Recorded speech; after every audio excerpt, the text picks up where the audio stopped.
म्हणून या ठिकाणी रास्ता रोको निदर्शन करण्यात येत आहे। गेल्या 2-3 दिवसापूर्वी परभणी या ठिकाणी विश्वरत्न डॉक्टर बाबासाहेब आंबेडकर यांच्या पुतळ्यासमोर संविधानाचा स्टॅच्यू उभा केला होता। त्याचा अवमान केल्याप्रकरणी या परभणी जिल्ह्यामध्ये तीव्र स्वरूपाचं आंदोलन झालं आणि त्या आंदोलनामध्ये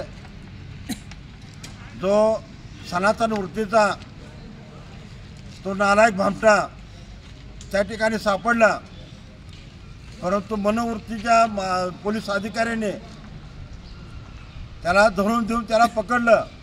परंतु त्याच्या पाठीमागचा मास्टर माइंड कोण आहे ही पोलीस प्रशासन सांगायला तयार नाही, कारण तिथल्या स्थानिक पोलीस प्रशासनाला माहिती आहे हा सनातन वृत्तीचा तो माणूस आहे की ज्यानं बाबासाहेब आंबेडकरांचा संविधानाचा अवमान केला। त्याला पकडून त्याला शिक्षा अजून काही दिलेली नाही, परंतु त्याला ॲडमिट केलेलं आहे आणि ह्याचा निषेध म्हणून त्या ठिकाणी तीव्र स्वरूपाचं आंदोलन झालं।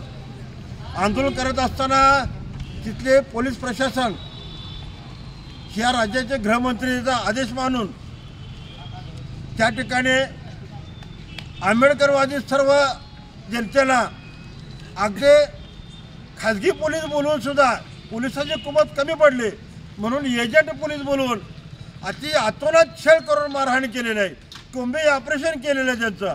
आणि हे व्हिडिओ जसं बाहेर यायला लागले त्या पद्धतीनं तसं सर्व राज्याला कळल्यानंतर आठवले साहेब त्यावेळेस परवा दिवशी जाऊन आले आणि ही चुकीचं आहे, तुम्ही असं करू नका, आमच्या लोकांना मारहाण करू नका। अख्खे गुराला मारल्यावर तिथल्या परभणीच्या पोलिसांनी अक्षरशः तारून मारलेले आमचे कार्यकर्ते। त्यामुळं निम्मे अर्धे कार्यकर्ते इतके बेफाम इतके अस्वस्थ झाले इतके जखमी झालेले आहेत। अशाच जखमी लोकांपैकी किमान लोक जखमीमध्ये हाय असं जेलमध्ये टाकले आहेत आणि जेलमध्ये टाकून त्यांना कुठल्याही प्रकारचं दवाखान्यामध्ये नेलेलं नाही, कुठल्याही प्रकारचे उपचार केलेले नाहीत। त्याच्यामुळं हा कालचा आमचा शहीद सोमनाथ सूर्यवंशी नावाचा कार्यकर्ता भीमसैनिक या ठिकाणी शहीद झालेला आहे। त्यामुळं अशा एक क्रूर नराधम आणि निष्ठुर पोलीस स्टेशनचा परभणीतील जाहीर निषेध करतो आणि येणाऱ्या कालच्या शपथविधीच्या वेळेला ह्या महायुती सरकारनं ही मड्यावरचे लोणी खाणारे हे सरकार साधा शोक व्यक्त करू शकले नाहीत। अगदी आनंदाने शपथविधी पार पडला।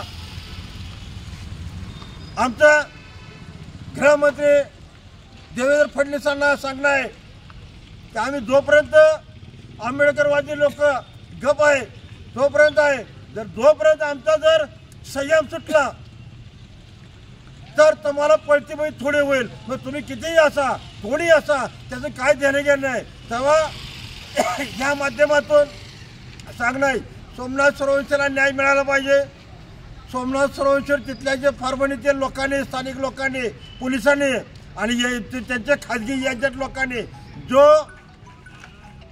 मारहाण करून